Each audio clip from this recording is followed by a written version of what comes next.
Good morning, everybody, and welcome to Wake Up Missoula. It is November 8th. It is post-election show. So, as you may or may not know already, Donald Trump got reelected as the 47th President of the United States. He will share the title with Grover Cleveland, as he was the 22nd and 24th, while Trump will be the 45th and 47th President of the United States in consecutive second term. So, we're going to jump right in, and the city addresses Northside Park at the consent agenda for roughly $530,000 for 5.4 acres to be converted from light industrial to parkland to serve as a green space for the developing Northside neighborhood.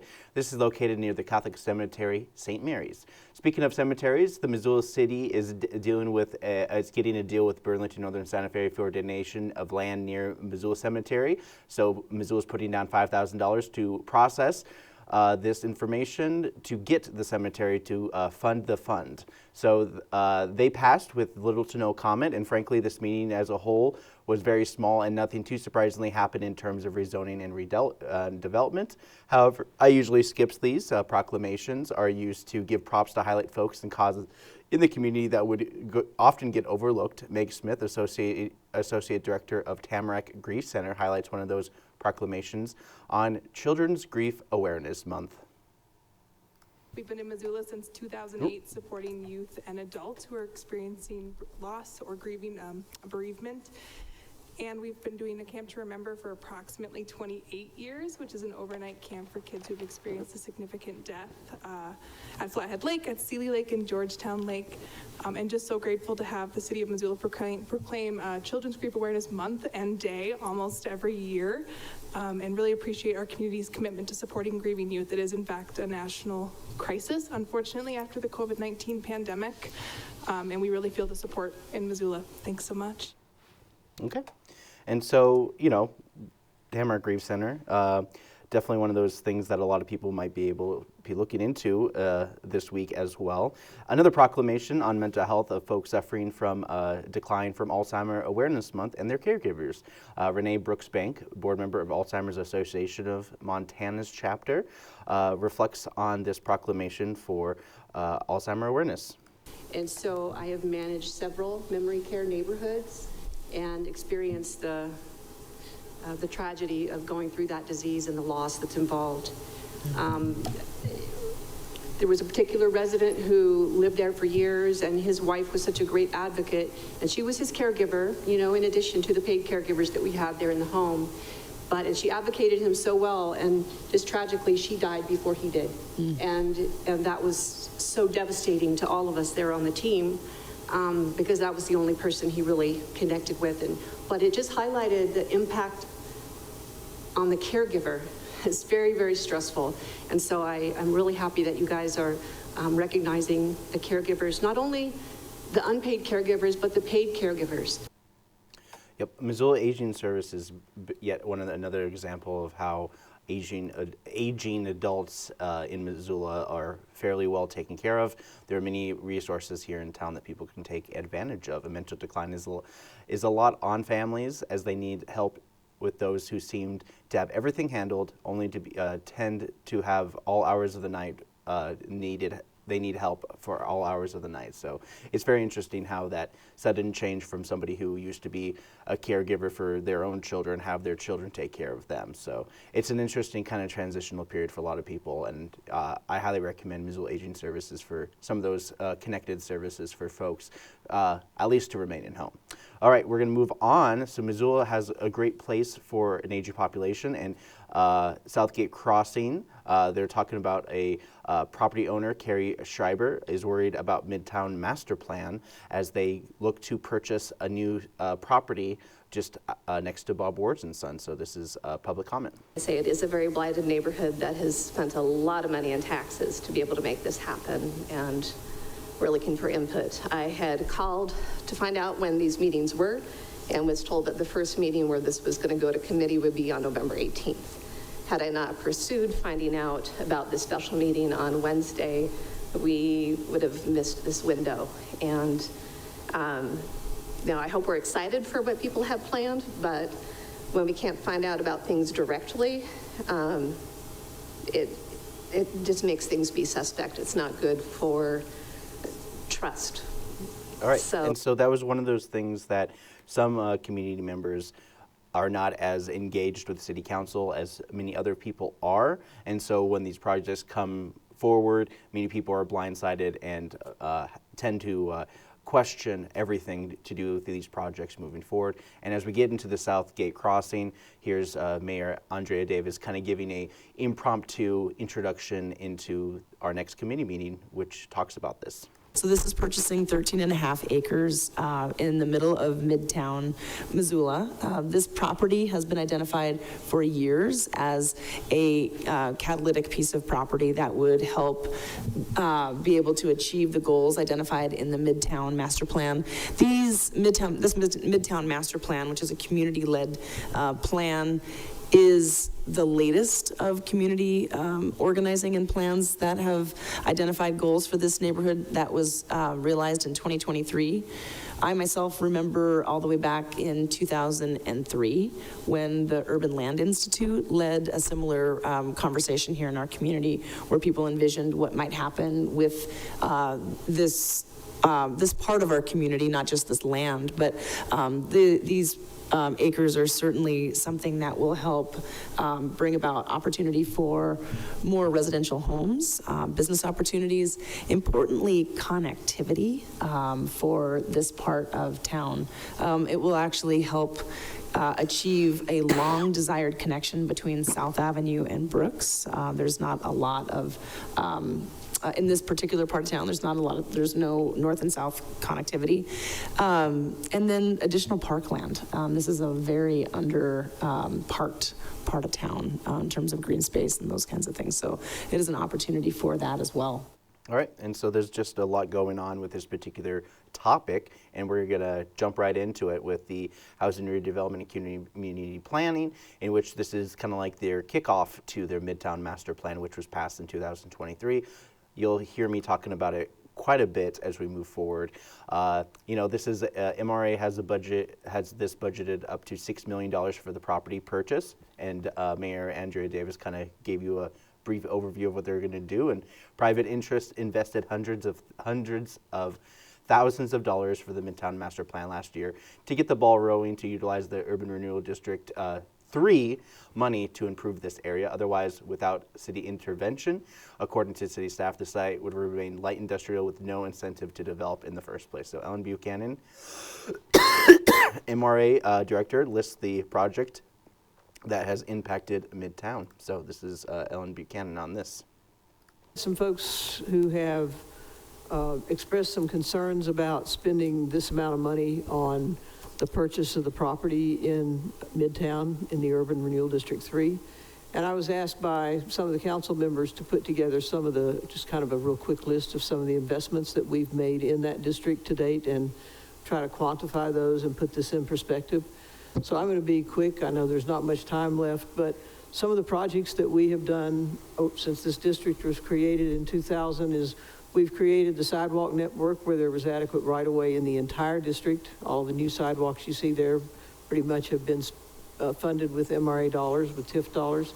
We've built the North Reserve pedestrian bridge connecting the Midtown neighborhoods to Fort Missoula Regional Park and completing the trail system from Missoula to Hamilton. We've paid for the construction of Mary Avenue, creating a connection through Southgate Mall from Brooks Street to Reserve Street.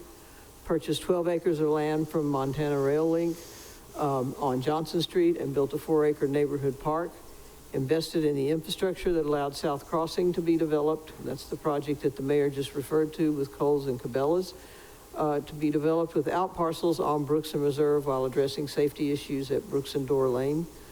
Funded the new trail system around and through the fairgrounds, and TIF funded lighting on the Bitterroot Trail from Reserve into downtown will be completed in 2025. We have an estimated value of what that expense will be. And we provided the majority of the funding needed for the creation of Midtown Master Plan. These investments collectively total over $28 million that's been invested. And so far, this has been a ongoing thing since the early 2000s when they initialized Urban Renewal District number 3. Most of this was to deal with blight, and MRA and staff have been looking at this site for some time now. And like some folks commented, the site passed all the screenings for toxins and many minerals they tested on the site, not once but twice. Their purchase of this will be in cash in hand and with no debt to be added to Missoula as a whole based on those Urban Renewal District monies. Annette Massachusetts from MRA talks plans for Midtown. As part of creating ERD3, identified blighting influences in this area, including the transportation system's lack of connectivity, the lack of parks and public spaces, the need for a variety of housing, including senior, affordable, and market rate housing, and the existence of vacant and underutilized land. It further acknowledged that property acquisition could be necessary for development of these underutilized lands to effectively address blight in the district. All right, and as you can see here, the red dot is the area, the 13 acres in question. It's right next to Bob Wards and Sons, and this wide area right here you're kind of seeing in the middle is essentially the Southgate Mall. All right, as we jump right in, we're going to throw it over to Annette once again, who talks about what the city could do with this particular site with some good news. Through MEP that there are some developers who are very interested in developing this property and eager to get going. The process would be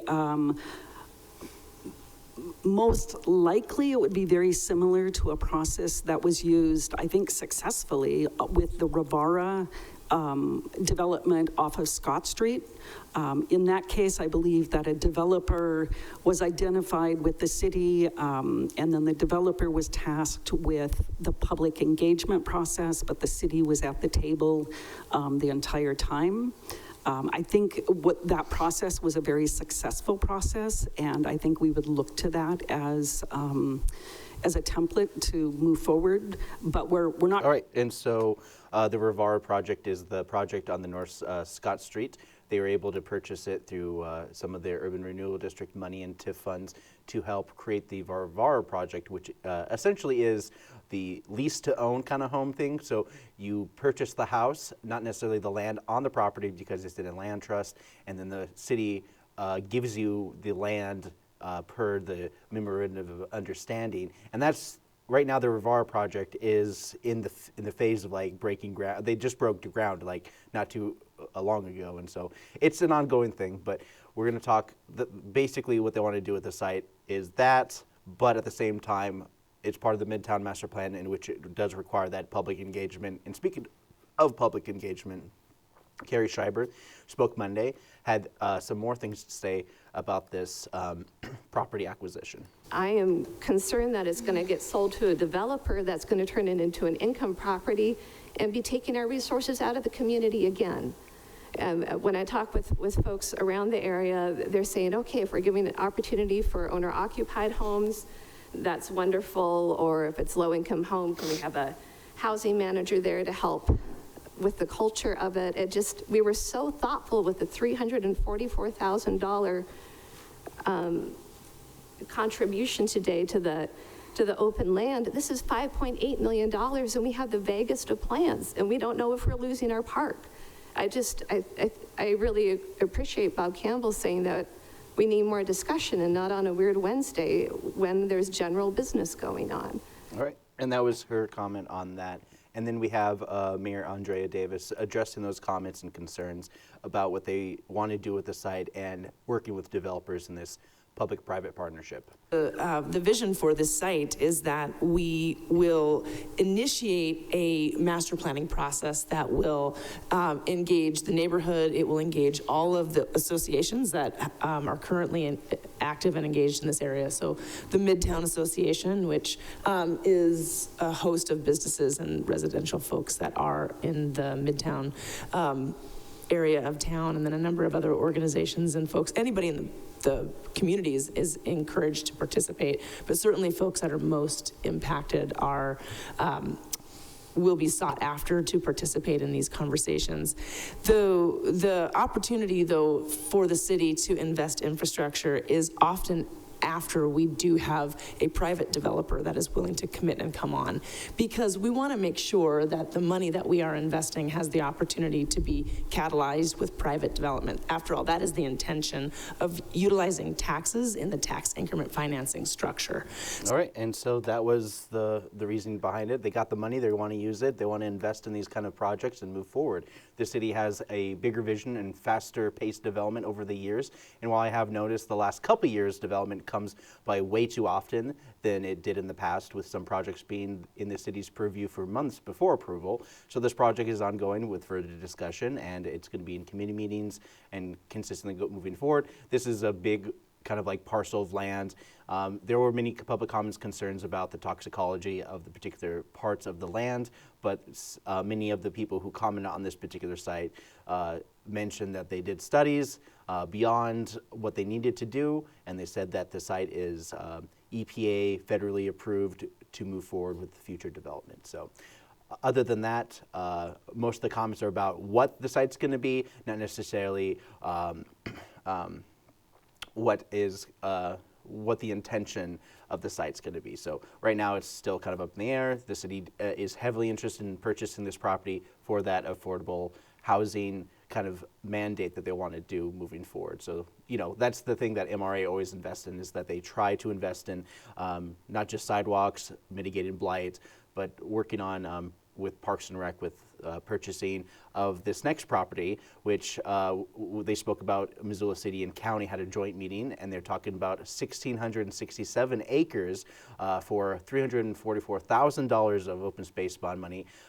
This is the acquisition of the Idaland Conservation Easement, and so this is a big swath of land which would be stewarded by Five Valley Land Trust. And Five Valley Land Trust is essentially an organization that holds onto these properties beyond their own existence. So the whole idea of a land trust is that organizations may come and go, but the land trust and easements are longer than any organization could control.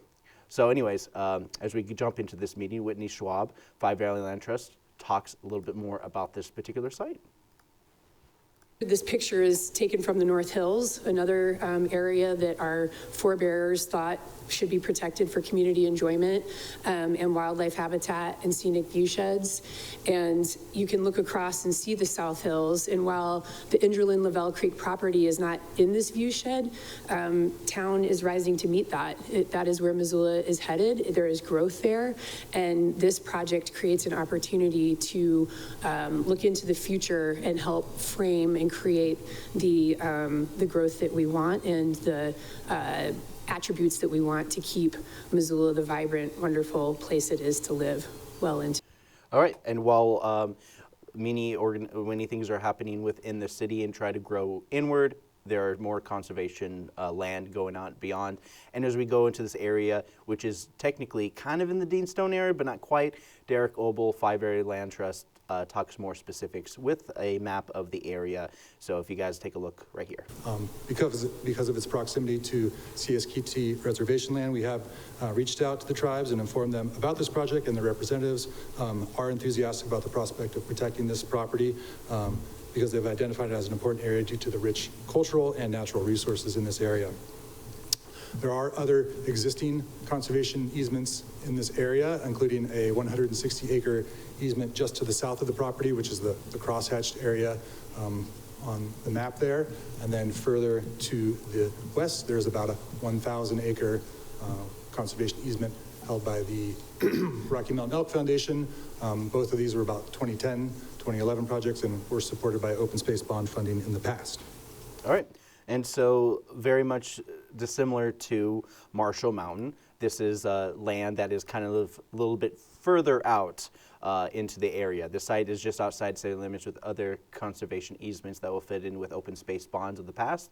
1,600 acres are up for grabs, and the city and county are interested because it serves wild animals as one of the few corridors animals can take. And Eric Greenwald with Yellowstone Yukon Conservation Initiative talks a little bit more about those wildlife corridors. We believe that that in order for wildlife to thrive in this region, from the Yellowstone or from the Yukon all the way to the Yellowstone, one of the most intact and biologically diverse ecoregions in the world, and that's no exaggeration, we need to protect corridors like this to keep wildlife moving between these large pieces of habitat. And we rely on partners like Five Valleys Land Trust and great landowners like Rory and his family to do it, because a lot of those corridors that are at risk sit in those valley bottoms where there's agricultural land. And we have great partners in those landowners who are doing things like protecting their property and also making it permeable to wildlife in addition to running their operations. So, all right, and so as we get further into the meeting, we had some back and forth with Amber Sherrill, who reflects on this property, and she's with the City Council. Given the tax environment that we are in right now, the growth policy that we are looking at, the required more density in the community that is growing. So I think that is a conversation that we're going to have, but I don't believe that it's a conversation that should be punishing a project that has been in the works for many, many years, and that it's a good project. It has great conservation values, and you know, when we talk about a community that likes conservation, sometimes that's larger landscape conservation, and in the conservation world, this isn't necessarily large landscape conservation, but it certainly feels like it when we're talking about a valley that has the density and will have the density that we're going to see in the next 20 to 30 years. So for all those. All right, and so Amber Sherrill had that to say on that part. Bob Campbell was very weary of this as the dissenting voice on council about the acquisition of this property. My feeling is when folks within the city limits at least passed this bond, you know, they were doing it with the intent that it would foster more recreational opportunities, more public access opportunities, and yes, even more farmland preservation within the area, a sphere of influence of the city of Missoula. Certainly you look at growth going out towards Mullen, growth that may occur further west of here on Reserve Street. You know, there's farmlands there that eventually, you know, we're going to want to prioritize and protect. And, but through it all, though, you know, we have a land use policy in place that encompasses those areas. And, you know, we're going to look through a growth policy to, you know, try to take in consideration how urban growth and urban sprawl occurs down those areas. And certainly the open space bond money is a tool that we could utilize to have preservation of those lands as we move forward. But yep. So one of his reasoning behind this is very much like the issue that we had with Marshall Mountain, because it's not technically within the city limits. Why are we using city bond money for something that is being purchased outside of it? So this has kind of been worked with in tandem with the county and city, with $7.5 million going to the city and $7.5 million going to the county, with a $15 million total. The whole part of the resources, and Josh Slotnick, the newly re-elected county commissioner, spoke on this reaction to Bob Campbell. Voted for this, and preserving of ag land was in there. This, from a county standpoint, and I believe from ballot language standpoint, is this project just fully consistent with what people voted for. And I appreciate all of you with heartburn and the change in context and Missoula's growth, and we need to look at things in a new and different way, and looking out for the city, I totally get that. From our standpoint, this project is completely consistent with the ballot language, has a fantastic, diverse funding stack. It checks every box. I'm not going to enthusiastically support it. Other comment I want to make is just a little bit of myth busting, where I've heard from folks all around this room, well, if we're spending money, then taxes go up. That's not how it works. It's a great myth, but it's not how it works. A full 2/3 of the money the county spends does not come from local property taxes. If you see something the county is doing and they're spending money, that does not mean that property taxes go up. The two things are separate. All right, and so that was Josh Slotnick giving another hard-lined lesson on taxes. And remember, the voters had this bond be a major influence in how the city purchased land for recreation and preserving it for people to be able to venture out in terms on their terms and improve trails and connectivity through the city of Missoula as a whole, and not just serving the city or county over each other. And so far the bond passed in 2018, and when the money is depleted, like in the 2006 bond, they can ask for the voters for another round of bond funding for conservation land. So this is one of those things that the city moved forward for approval for the consent agenda. Going to purchase some land. It's 1,600 acres for $344,000. That's kind of like a no-brainer, if you really think about it. But anyways, land use. They talked about parcels being rezoned up Linda Vista, about 3 lots. Nothing really worth mentioning. Public Works spoke about the improvements in construction oversight in Kelly Island lift station, looking to get replaced. The bigger item was the speed limit off Mary Jane Boulevard, as the new corridor for Flynn Lane next to Hellgate Elementary will get the 25-mile-per-hour speed limit treatment. This was my City Council report, and I'll stick to it. You can learn more information going on to ci.missoula.mt.us. It is a wonderful website for those looking to get information about what the city is up to. Not to mention, people can go to Engage Missoula. Engage Missoula is a great resource for people who are looking for project-centric things. So essentially the developments that are happening within the city of Missoula. I'll show you the webpage right now. And so right now they're working on the Reserve Street Safety Action Plan. Tell us your ideas for improving safety on Reserve Street. They have Northside Parks, and they're designing Northside Park, so they want to know some people. They just purchased that property just next to St. Mary's Cemetery. The new Mountain Land Use Planning Act, MLUPA, and this is the part of the legislation package, and so a lot of things happening in Missoula and impacted within the state. And then, as always, you can look up the city website and stuff like that, and you've probably seen some of those signs on the street on Tuesday where they're doing some street cleaning, and they're going to be basically doing some city leaf collection that runs from now until the 29th of November. So if you are looking to get your leaves collected, now is the time to do it. So without further ado, we're going to throw it over to some fun videos from kids. It's called Pumpkin Man Rising. So it's a kid who wants to be a pumpkin. So that's essentially the movie. And these are from the kids of our kind of like a activity-based school program for a lot of homeschool kids. So without further ado, here is this with some of the kids from the Zootown Homeschool Collective. The collective I added, but anyways, I'll stop talking. Hey, Jack. What do you want to do with your life? Oh, I always wanted to be a jack-o'-lantern. I could be called Jack-o'-lantern Boy. I could fight crime, punch, kick, and then sit on a bench after I'm done. It'd be so much fun. Sounds like a good dream. Hey, boy, you're never gonna be a jack-o'-lantern. You're all made of meat, not a vegetable. Meat boy, meat boy, meat boy, meat boy, meat boy. Back it up, Bobby. That's my friend. I will seriously hurt you if you don't leave right now. Buddy, man, away! Get out of here. It's okay. I'm sure you'll achieve your dreams of being a pumpkin someday. I mean, a jack-o'-lantern someday. You know what? Thanks, buddy. I've heard a legend. What? So first you have to cross the rock road. You go through the grass patch, past the light post, and once you get past the light post, you have to face the pumpkin graveyard. What's that? Oh, you don't want to know. I'll tell you when we are, like, almost there. But once you pass that, you find the magical cake. Once you touch it, the one will turn you into whatever you want to be. You will stay that way for the next 100 million years. Let's do this.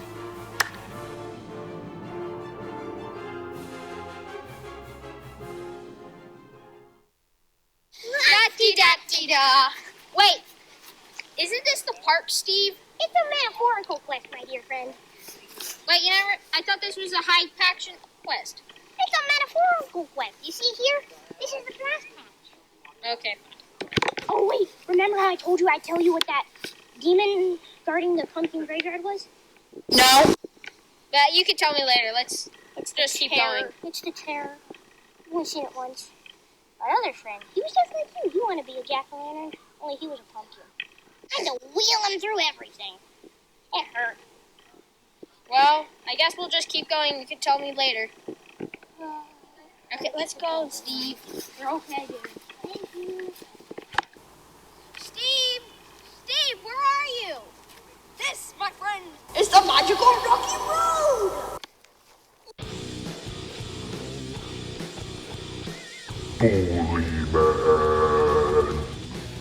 You'll never be a jack-o'-lantern! Never! Wally!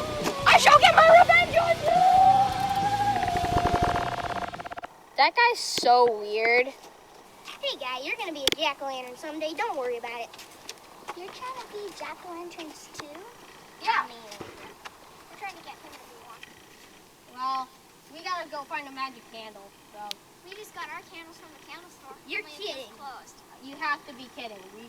He ruined his quest. Well, see you later. Come on. Let's go, Steve. Oh no, this is the place. The pumpkin graveyard. What do you mean? This is just a regular pumpkin patch. This is the pumpkin graveyard, dude. Oh, you're being sarcastic again. No, it's the dreaded pumpkin graveyard I told you about. What's that?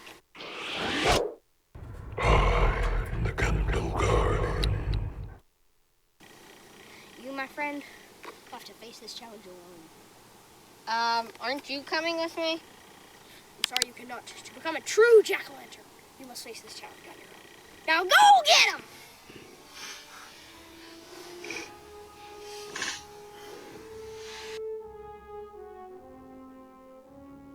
No one can defeat the Candle Guardian. No one.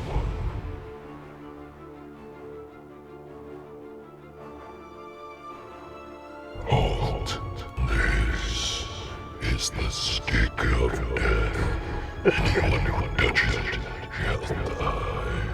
Wait, aren't you touching it?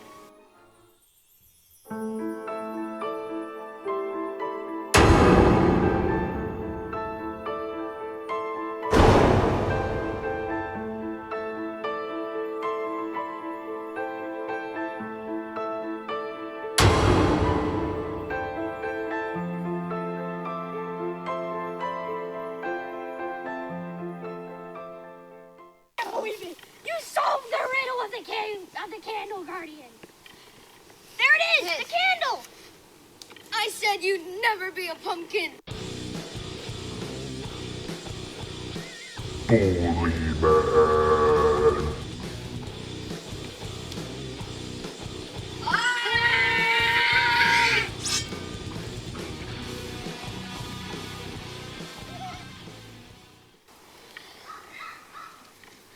I wish to be a jack-o'-lantern. Yes! I should have wished to be a jack-o'-lantern!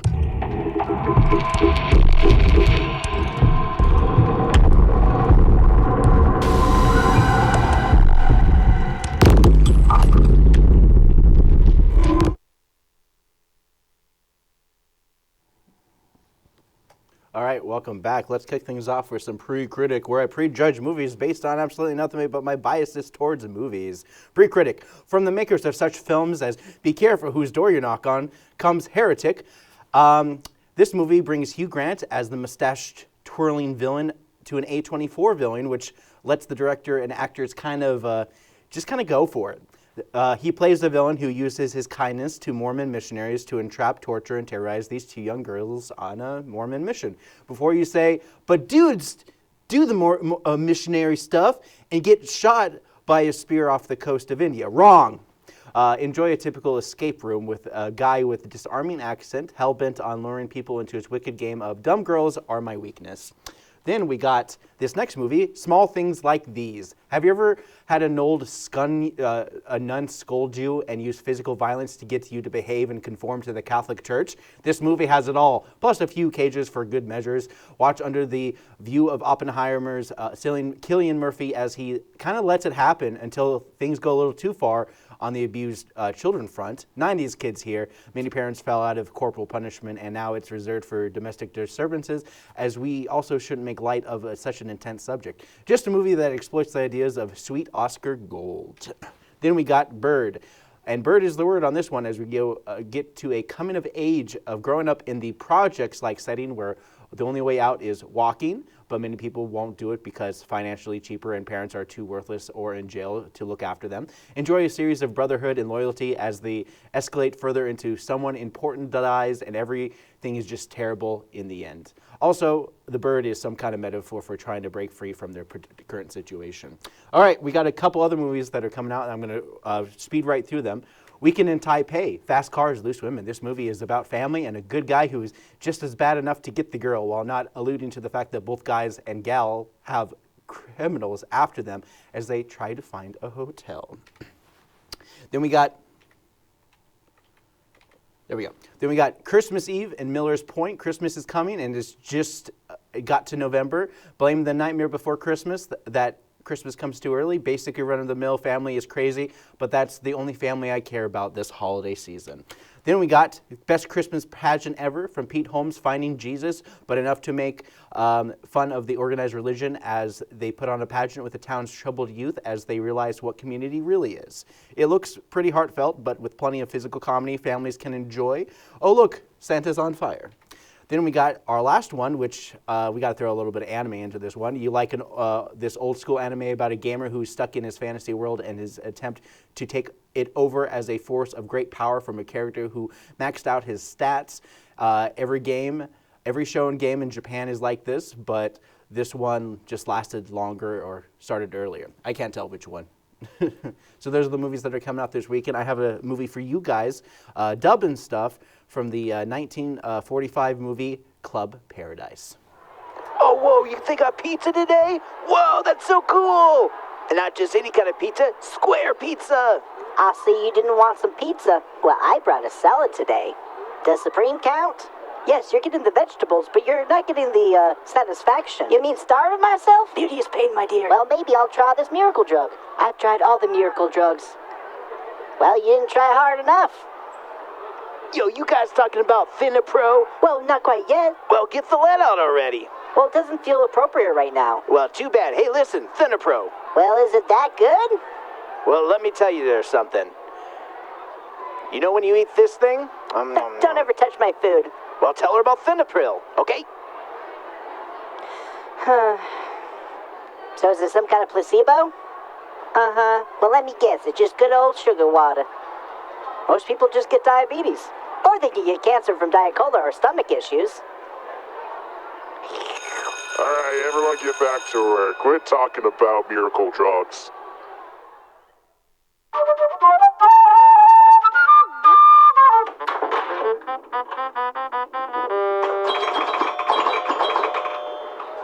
So the trick is to push it to not cause quite a...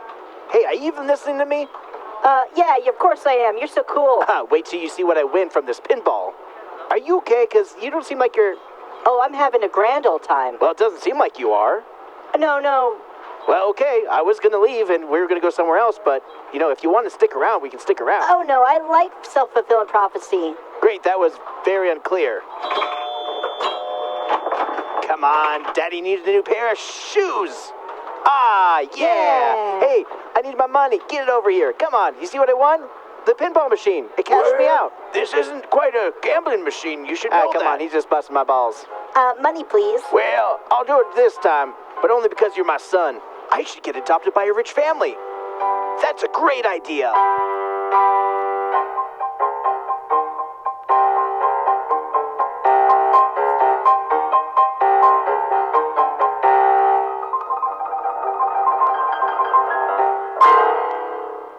All right, we are back. Before we jump into some events that are happening in and around the city of Missoula, we'll talk about some of the news that are happening in and around the world today as we jump right into some things happening in our nation. The presidential election was called in the early hours of Wednesday with Trump clinching Pennsylvania to get the momentum needed to flip a couple of the swing states that continued through Donald J. Trump's victory. Moo Dang was right. That pygmy hippo chose the Republican candidate, and a whole bunch of people who got paid to bother you about the election were relatively wrong. Historically, in times of great strife and issues, voters tend to go back and forth on parties without really looking into the policies and taking a chance on the idea that the last 4 years we should try something completely new for the next 4 years, decided down the road. So just kind of roll the dice. But don't just focus on the voters. Each campaign had their own hiccups throughout the trial, throughout the trail, mind you, from Biden dropping out at the end for Kamala to take this ticket with little to no fanfare from the Democratic base.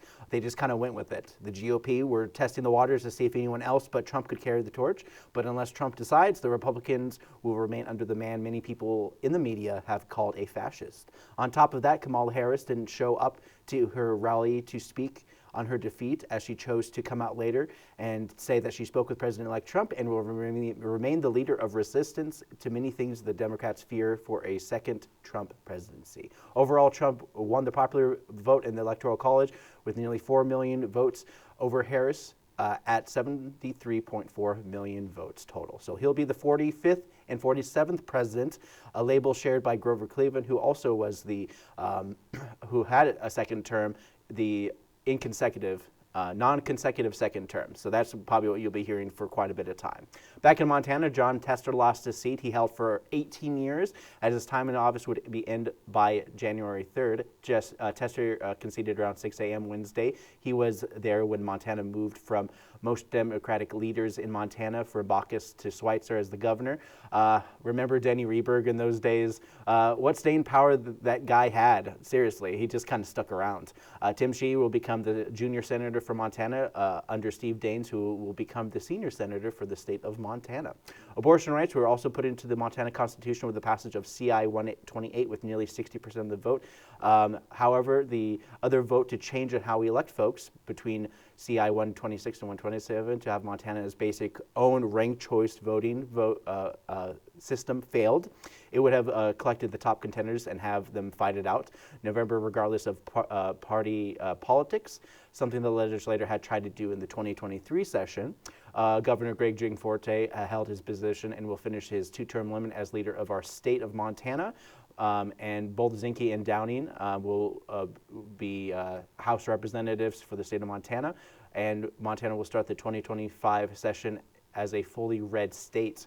This will include the Public Service Commission that regulates our water, which saw number 1, 3, and 4 go to stay Republican. In more non-election news, it looks like the site of Opportunity Resources getting apartments built in the near future. This is an $11 million project across the Missoula. This is across from the Missoula International School, just off of the train tracks off 3rd Street. According to Missoula Current, the commercial lot will house the organization Artists of Opportunity program. This apartment will include 9 one-bedroom units with 15 units with 2 bedrooms and 2 baths. MRA officials said the rental unit will be ADA accessible for individuals in wheelchairs. The other units will be adaptable to become ADA accessible units. So MRA will be pitching the $2.4 million for this project on the site that they will, through the deconstruction phase, a new standard of the city in which they will deconstruct and recycle some of the old material. Once finished, Opportunity Resources will file a condominium declaration to create 3 separate legal lots, 1 for commercial buildings, 1 for apartments, and 1 for a small pocket park. As we get further into the weeds of Montana and our current housing issues, Bozeman Tenant Union is fed up with rent. While Missoula is dealing with rent average about $1,200 a month, Bozeman is lucky to get as low as $1,500 a month for basic housing. Bridger Heights was the government-subsidized housing that complained about poor maintenance and safety issues, exploding into a potential rental strike. Mayor Bozeman, Deputy Mayor Bozeman, the mayor's Deputy Mayor Joey Morrison and Commissioner Enna Bode attended Friday's rally in support of the union that formed and signed 29 new members who were in attendance, and they've spoken about the tenants union in Bozeman as one of the growing parties in Bozeman as renters far outpace the residents in the city of Bozeman. Tenant Ozai Echo Maker told Montana Free Press she's been living in Bridger Heights since 2019 and feels trapped in her apartment by government regulation that restrict how much time she spent taking college classes and how much money she could earn as both a university student and a single mother. This is a catch-22 with government assistance. You have to fill out paperwork and cannot make too much money, but just a little enough for quality assistance. very similar to those in chronic lower income housing situations. So demand for the payout of $5,000 or 50% of the total rent paid to the 11 capital for each of the 29 units are part of the tenants union deal. The tenants also asked for a rent negotiation and other stipulations related to future sale of the complex.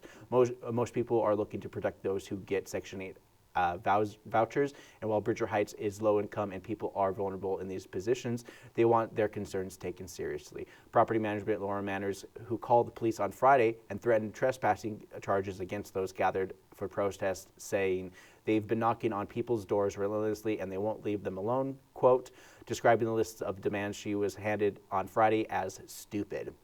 In interesting times, and not many people can work or even live in Bozeman, which is on track to getting an overhaul on how they operate their government.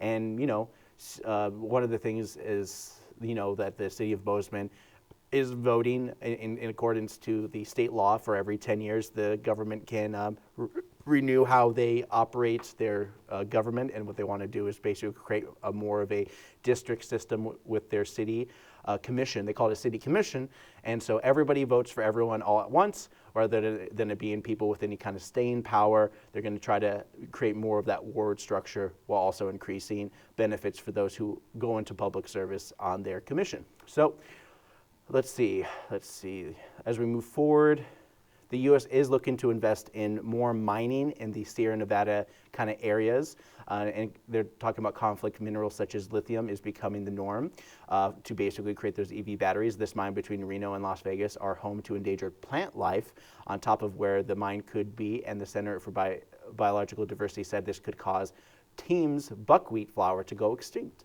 First Nation tribes and conservation groups are drawing the lines in the form of a lawsuit. The point of creating EV batteries to help the environment, but by deleting the species kind of goes counter to those goals.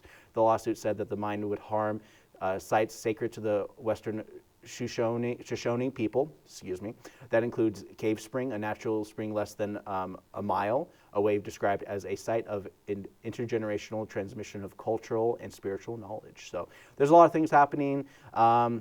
And as we're talking about more of some of those lithium mines and some of those things, we also talk about stardust.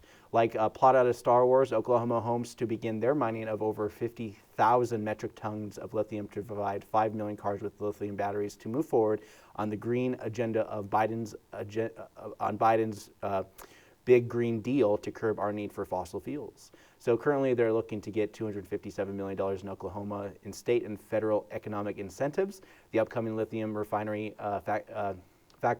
facility in Muskogee, Oklahoma, is getting investment left and right, with MUFG Bank looking to invest $1.2 billion. The refinery is going to be a big push for future development of those lithium metals. So there's a lot of things happening, a lot of interesting things just in general, but we're going to jump right into some of the events that are happening within the city of Missoula as I start wrapping up my show. So acrylic paint pour, they're teaching the Dutch pour at the Lifelong Learning Center. And it's a method in which they thin paints are poured onto the surface and then manipulated to create colorful, feathery designs. And so this is a class that you can take with the Lifelong Learning Center. It's a great opportunity for a lot of people to just kind of learn new things, take a couple classes, and not feel so obligated for a more school structure. It's like you pay per class. Holiday market, as we get into the winter times and looking for stocking stuffers, Holy Spirit Episcopal Church, is doing a holiday market this morning and this weekend starting at 9 a.m. They're doing a garage sale. Also, the St. Paul Lutheran Church is doing their holiday bazaar as well. Missoula Butterfly House opens at 10 a.m. as per usual every day. Family fun time at Missoula Gymnastics starting at 10 a.m. There's a bunch of indoor fun at Get Air, YMCA, and Roots Acre Sports Center. Empower Place, so this is Missoula Food Bank and Community Center. Their hours are Monday, Wednesday, Friday, 10 a.m. to 1 p.m., along with the Missoula Food Bank hours. Tuesday, Thursdays from 10 a.m. to 6 p.m. There are hands-on learning center located at Missoula Food Bank and Community Center dedicated to nourishing the bodies and minds of local children and their families. Tiny Tales is at 10:30 a.m. at Missoula Public Library, and nourish your kids' mind and get them engaged with reading and some fun arts and crafts. Sensational at Dillard's. Sensational is one of the biggest events. $4,000 giveaway for just attending. Food trucks, all sorts of things happening from roughly 12 to 5 p.m. at the Southgate Mall. Yarns and watercolor at Missoula Public Library. This is a great opportunity for people to stitch and crochet, make some clothing, and also watercolor for those who like to paint. Kind of low entry to this kind of thing. It's an ongoing thing that happens every Friday at 12 noon on the 4th floor. All Abilities Art Club at BASE. BASE is a great organization that teaches art and gets services to those who are disabled. And it starts at 1 p.m. It's an ongoing event that happens every Friday. Lego Club here at the library every Friday at 2:30 p.m. Young Writers Adult Group is at 3:30 p.m. here at the public library on the 2nd floor. Happy Hour at the Carousel. Carousel has been doing this buy one, get one free rides at the Carousel from 3:30 to 5:30. And after that, Stellar Evolution Planetarium Show at 6 p.m. at 7 p.m. at Pay Native American Center at the University of Montana. Tree lighting and candlelight caroling services at 9 Miles Schoolhouse starting at 6:30 p.m. Missoula Folklore Society English Country Dance is at Elks Lodge Ballroom at 7 p.m. tonight. Finding Nemo Kids at Missoula Children's Theater this weekend at 7 p.m. tonight and tomorrow. Finding Nemo for kids. It's rewritten by the Missoula Children's Theater for your enjoyment and non-copyrighted. Dan Dubake is going to be at Imagination Brewing Company playing his miscellaneous music. English Country Dance is going to be at the Elks Club at 7 p.m. Wolf and the Moons is going to be playing some bluegrass at Cranky Sam Public House at 7:30 p.m. The Quantum Dream presents Galatea, an award-winning play by David Template at Zootown Arts Community Center, starting at 7:30 p.m. Terror Pigeon Swirlhood, Sarah Fraser is going to be playing at Old Beck VFW at 8:30 p.m. tonight. Stereo Hypers will be a DJ at Monk's, Matty O'Neill at the Top Hat, 9 p.m. and 10 p.m. at the Top Hat. So as we jump into Saturdays, I didn't see anything in terms of winter markets, so I'll let you guys know when the winter market actually starts up at the Southgate Mall, which usually happens around now. Even Orchard Homes has their own thing, but I haven't heard too anything recently. But they're doing a Fat Girls hiking at the Heap Trail. This is a hike to the Heap in Hot Springs. This is located near Lolo Hot Springs. There's a chance to see some gorgeous fall colors as they hike a very cool rock formation in the area. It's a 3-hour hike plus travel time. It's $15 entry for adults. Anyways, Family Fun Fair at the C.S. Porter Middle School. They help raise money for support the programs at their school. It's starting at 9 a.m. C.S. Porter. Pretty much they do it all day.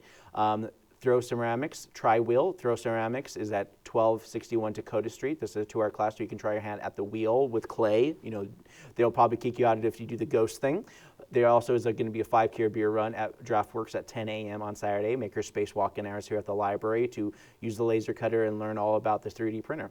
The Prairie Sisters Vintage Christmas Market at Missoula County Fairgrounds. This is something they do annually at 10 a.m. Tomorrow.